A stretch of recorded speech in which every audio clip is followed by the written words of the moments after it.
primeiro momento dessa revisão, nós vamos falar sobre a forma geral da função afim. A função afim ela é representada por f de x igual a ax mais b, onde a é o coeficiente angular e representa no plano cartesiano a tangente do ângulo formado entre a reta e o eixo x. A gente vai explicar isso melhor quando a gente introduzir esses mesmos esquemas no GeoGebra. B é o coeficiente linear e ele representa no plano cartesiano o lugar onde a reta corta o eixo y. O que não aparece aqui é a raiz. E a raiz é o lugar geométrico onde a função, nesse caso, como é uma função afim, onde a reta corta o eixo x. Aqui eu consigo explicar um pouco melhor como podemos encontrar a tangente de θ, que é o valor de A, nosso coeficiente angular. θ é um ângulo formado entre a reta, que representa a função afim, e o eixo x. Logo, esse θ estaria aqui. E esse ângulo é idêntico a esse, que vamos usar. Tá? É idêntico porque são correspondentes. Então, sendo assim, eu tenho aqui o θ. Pego dois pontos arbitrários. Chamei de A e de B, por favor não confunda com A e B mostrados anteriormente na forma geral. Esse A é um ponto, logo tem duas coordenadas. Ele tem x e y, x de A e y de A. Esse ponto B possui o mesmo tipo de representação, ele possui um x de B e um y de B. Lembrando que x é o eixo horizontal e y é o eixo vertical. Tenho aqui, então, para esse cateto desse triângulo retângulo aqui, não é isso?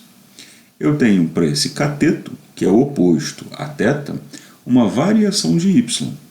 E eu tenho para esse cateto, que é adjacente a θ, uma variação de x. Lembrando que tangente é cateto oposto dividido pelo cateto adjacente. Se eu faço então a razão entre a variação de y, que é o cateto oposto, pela variação de x, que é o cateto adjacente, eu obtenho então o valor da tangente de θ. Obtenho então o valor do A, que é o nosso coeficiente angular. Eu sei que esses conceitos parecem provincianos e simples, mas ainda nessa aula resolveremos algumas questões do Enem utilizando só esses aspectos conceituais, ok? Então vamos lá. O coeficiente angular, o A, ele pode ser positivo, negativo ou igual a zero.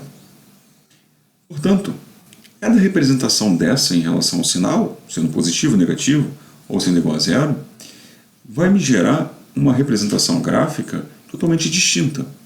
A função ela será crescente quando o A ele for positivo.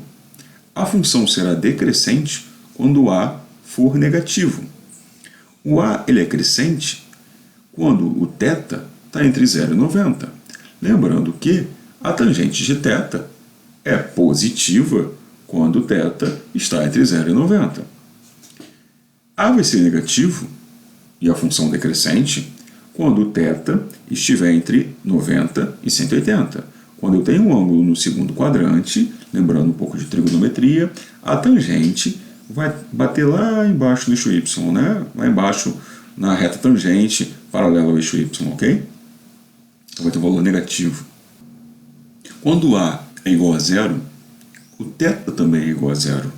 Isso faz com que a função ela seja constante, seja uma função que não altere o valor ao longo do tempo. Vai ser uma reta paralela ao eixo x. E se θ for igual a 90 graus, nós não temos uma função. Nós teremos uma reta vertical paralela ao eixo y. Então, uma reta vertical tem infinitos pontos, como toda reta, mas para cada x, ou melhor, para um único x eu vou ter infinitos valores de y. Por isso, não é função.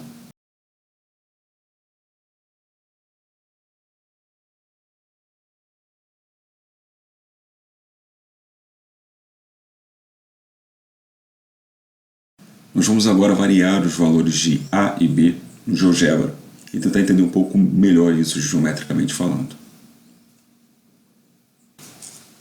Temos aqui agora um plano cartesiano e nele uma reta em azul que representa a nossa função afim. Nossa função afim, ela tem, de modo geral, y, ou f de x, igual a x mais b, como já foi mencionado anteriormente. Esses parâmetros a e b, eles estão representados aqui, né, como uma barra deslizante, de modo que eu possa alterar esses valores. Eu vou começar alterando b. Para alterar b, lembra que b, por definição, no aspecto geométrico, ele é o lugar geométrico onde a reta, a função afim, corta o eixo y. Então, se eu não vario a e vario apenas o b, eu só mudo o lugar onde a reta está cortando o eixo y. Ela vai cortar o eixo y sempre no valor de b. Então, quando b é menos 3, a reta vai cortar o eixo y no menos 3. Quando b for igual a 2, a reta vai cortar o eixo y no 2, e assim sucessivamente. Então, percebam que o ângulo da reta não foi alterado. Então, se cada valor desse formasse uma reta diferente, né, fosse representada uma reta diferente, a reta com b igual a 2 é diferente da reta com b igual a 1, que é diferente da reta com b igual a menos 3. São retas distintas, porém são retas paralelas, pois o valor de A não foi alterado, e A é a tangente de θ, e θ é o ângulo que a reta azul, né, a reta que representa a nossa função afim, θ é o ângulo que essa reta tem com o eixo x. Contudo, se eu for variar agora apenas o valor de A, eu tenho uma reta que cortará o eixo y sempre no mesmo lugar, já que o b não está sendo alterado, mas uma reta que muda sua inclinação. E nessa reta que muda sua inclinação, eu tenho a possibilidade de ter uma reta crescente, que é quando A é positivo, ok? A é positivo, positivo, positivo, eu tenho uma reta crescente, ok? E quando A é negativo, eu tenho uma reta decrescente, ok? E como também foi mostrado, quando A é igual a zero, eu tenho uma função constante. E nesse caso, é constante igual a quem? Igual a 2, já que B é igual a 2. Uma reta constante, ela sempre terá, para qualquer valor de x, o mesmo valor de B.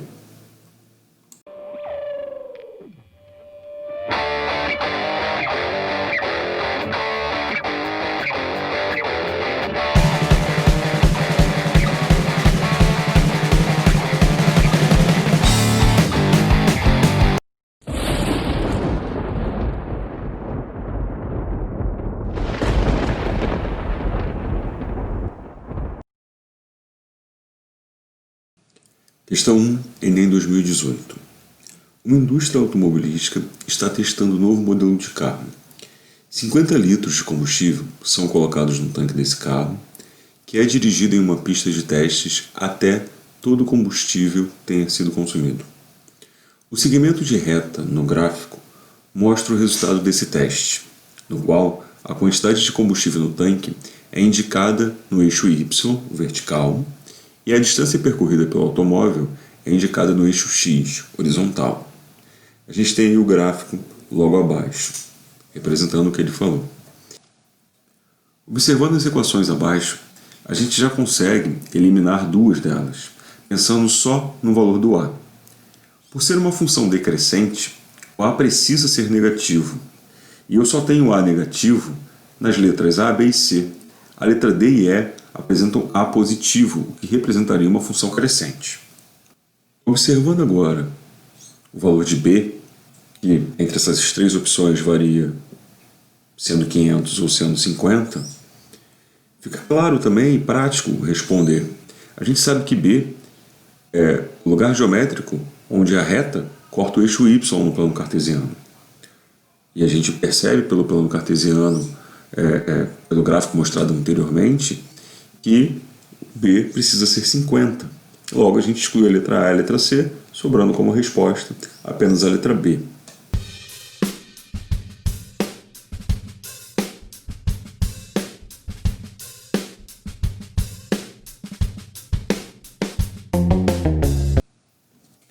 Questão 2, Enem 2013. Uma característica interessante do som é a sua frequência. Quando uma fonte sonora se aproxima do ouvinte, o som ouvido por ele tem uma frequência maior do que o som produzido pela mesma fonte sonora se ela estiver parada. Entretanto, se a fonte sonora se afasta do ouvinte, a frequência é menor. Esse fenômeno é conhecido como efeito Doppler. Um ouvinte parado junto a uma fonte ouve o som com uma frequência constante, que é denotada por F. 4 experimentos foram feitos com essa fonte sonora em movimento. Denotaremos por F1, F2, F3 e F4 as frequências do som da fonte sonora em movimento ouvido pelo ouvinte, que continua parado nos experimentos 1, 2, 3 e 4, respectivamente. Depois de calculadas as frequências, as seguintes relações foram obtidas. F1 é igual a 1,1 F, F2 é igual a 0,99 F1, F1 é igual a 0,9 F3 e F4 é igual a 0,9 F. Em quais experimentos a fonte sonora se afastou do ouvinte? Precisaremos então comparar todos os experimentos F1, F2, F3 e F4 em função de F.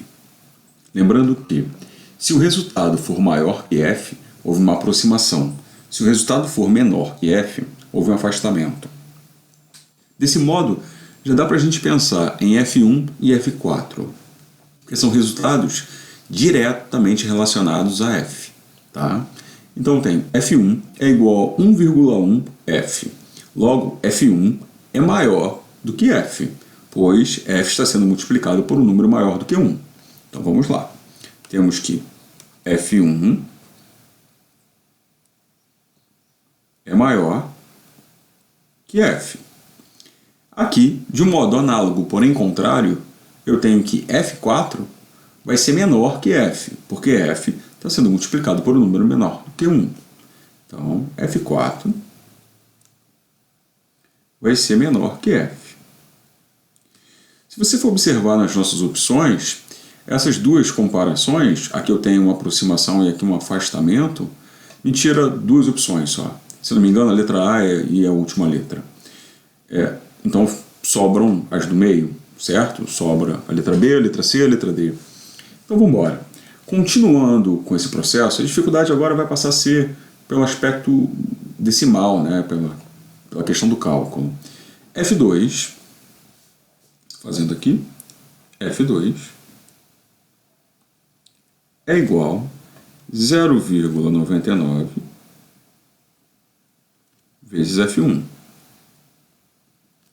F2 é igual a 0,99 vezes o F1, e F1 é 1,1 F. O resultado desse produto dá 1,089 F. Ou seja, F2 é maior que F.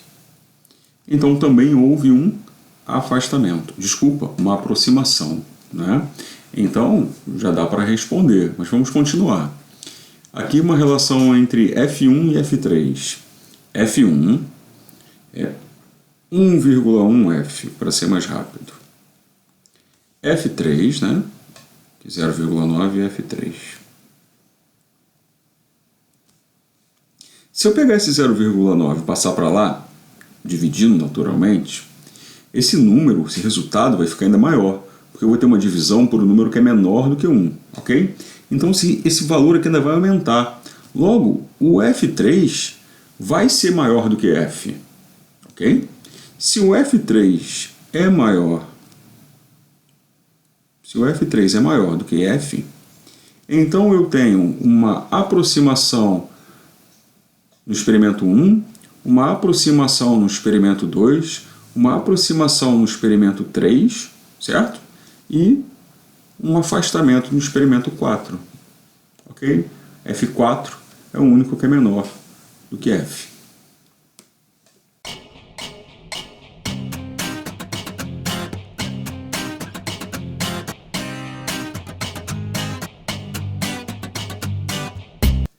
Questão 3, Enem 2014. Em uma cidade, os impostos que incidem sobre o consumo de energia elétrica residencial são de 30% sobre o custo do consumo mensal. O valor total da conta a ser paga no mês é o valor cobrado pelo consumo acrescido dos impostos. Considerando x, o valor total da conta mensal de uma determinada residência, e y, o valor dos impostos, qual é a expressão algébrica que relaciona x e y? A grande dificuldade dessa questão está relacionada ao valor que é dado às letras. Quando eu digo valor, é o que elas significam, na verdade. A gente está acostumado com o x ser parte do valor e, na verdade, y ser o valor total. E a questão trata isso de um modo totalmente contrário. Então, acredito que o índice de erro esteja relacionado a essa forma de representação não tão trivial. De todo modo, se a gente atender direitinho o que a questão pede, a gente resolve de boa. Então vamos lá. É dito que y é o valor dos impostos. E eu não sei quanto foi a conta, então eu vou supor um valor x0. Esse é o valor da conta, tá? É o valor sem impostos.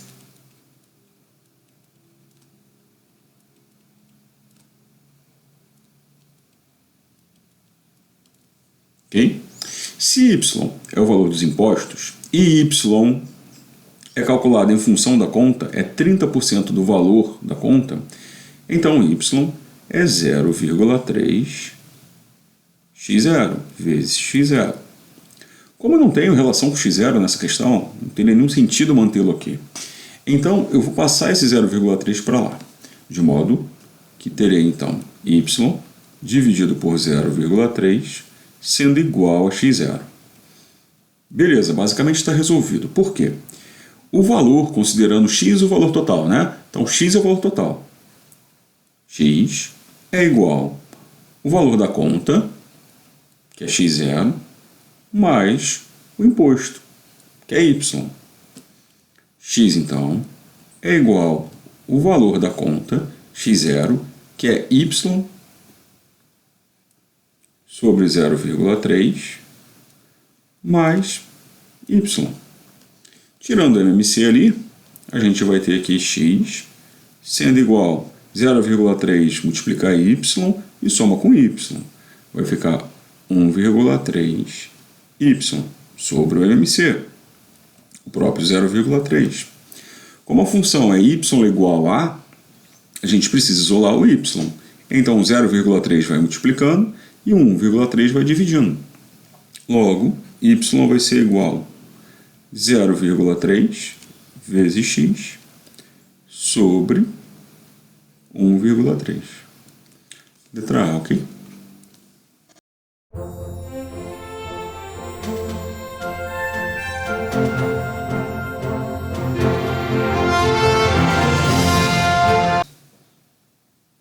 Questão 4, Enem 2016. O percentual da população brasileira conectada à internet aumentou nos anos de 2007 a 2011. Conforme dados desse determinado grupo, essa tendência de crescimento é mostrada no gráfico. Temos um gráfico aí embaixo. Suponha que foi mantida para os anos seguintes a mesma taxa de crescimento registrada no gráfico no período de 2007 e 2011. Perceba que é uma reta. Essa reta tem dois pontos dados. Quando o x é 2007, o y é 27. Quando o x é 2011, o y é 48. A gente pode substituir isso considerando a forma geral da função, de modo que y é igual a x mais b, y é f de x, então y é igual a x mais b. Fazer a substituição e achar o valor de A, o valor de B e depois substituir de acordo com a pergunta que ele faça. Contudo, é uma reta, é uma função afim e possui um aspecto de proporcionalidade. Então, acredito eu que dê para resolver de outro modo. A estimativa para o percentual de brasileiros conectados à internet em 2013 será igual a... Precisamos agora olhar para o gráfico, tentar montar uma ideia para que a gente responda essa pergunta. O objetivo nessa questão é descobrir o F de 2013, ou seja, qual vai ser o percentual, o valor de y, quando x for 2013. Vou escrever aqui. Aqui é o f de 2013. Ok. Uma das maneiras da gente fazer isso é lembrar que a função afim é ax mais b. É representada, né, dessa forma no aspecto geral. Beleza. Eu posso pegar aqui esse valor de x, coloco aqui no lugar do x, pego esse valor de y correspondente, coloco aqui no lugar do f de x, que é o y, certo? Faço a mesma coisa com esse ponto. E aí coloco 2011 no lugar do x e 48 no lugar do y, que é o f de x. Vou montar um sistema, vou achar a e b, vou ter então os valores de a e b para substituir nessa equação, descobrir então a equação, e aí eu coloco no lugar do x 2013 e faço a conta. Tá? Uma maneira de resolver, mas nesse caso não é tão rápida quanto a outra. Pensa comigo, de 2007 para 2011, eu teria aqui alguns espaços, né, para poder chegar desse ano e ir até 2011. Eu tenho 2008, 2009, 2010, 2011. Não esquenta com aspecto proporcional não, por favor. Então eu tenho 4 espaços, ok? Em 4 espaços, a gente tem um aumento de 48 até 27, ou desculpa, de 27 até 48, dando mesmo, tá? Eu tenho um aumento de 21. Então, quando eu tenho 4 espaços, o meu aumento ele é de 21 percentual. Então, como eu quero ir até 2013, estaria aqui 2013, né? Eu teria 2 espaços. 2 espaços vão representar um determinado valor que vai ser o aumento que eu preciso saber, o aumento percentual que eu preciso descobrir. Se daqui até aqui dividiu por 2, aqui também vai dividir por 2. Então o resultado aqui seria 10,5 percentual. É isso que se espera de aumento quando a gente chegar em 2013. Lembrando que a reta vai continuar e que retas possuem esse aspecto proporcional. Tá? Funções de outro tipo, como exponenciais, logarítmicas, funções quadráticas, não dá para fazer esse tipo de análise e esse tipo de conclusão. Uma função afim sempre vai ser possível, ok? Então, tenho aí 10,5 percentual em relação ao aumento. Se eu tinha 48 e vai aumentar 10,5, eu vou passar até então a minha resposta, né? Vai ser 48 mais 10,5, eu tenho 58,5.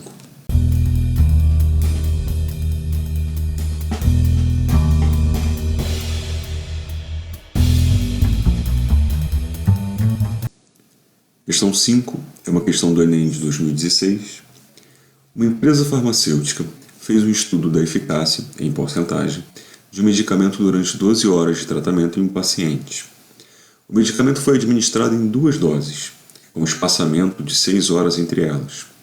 Assim que foi administrada a primeira dose, a eficácia do remédio cresceu linearmente durante 1 hora, até atingir a máxima eficácia, 100%, e permaneceu em máxima eficácia por 2 horas. Após essas 2 horas, em que a eficácia foi máxima, ela passou a diminuir linearmente, atingindo 20% de eficácia ao completar as 6 horas iniciais de análise. Nesse momento, foi administrada a segunda dose, que passou a aumentar linearmente, atingindo a máxima eficácia após meia hora e permanecendo em 100% por 3,5 horas. Nas horas restantes da análise, a eficácia decresceu linearmente, atingindo ao final do tratamento 50% de eficácia. Considerando as grandezas tempo em hora, o eixo das abscissas, o eixo x horizontal, e eficácia no medicamento, em porcentagem, no eixo das ordenadas, que é o eixo y, qual é o gráfico que representa tal estudo? Precisamos encontrar nessa questão um gráfico que representa o que foi dito em relação ao experimento do medicamento.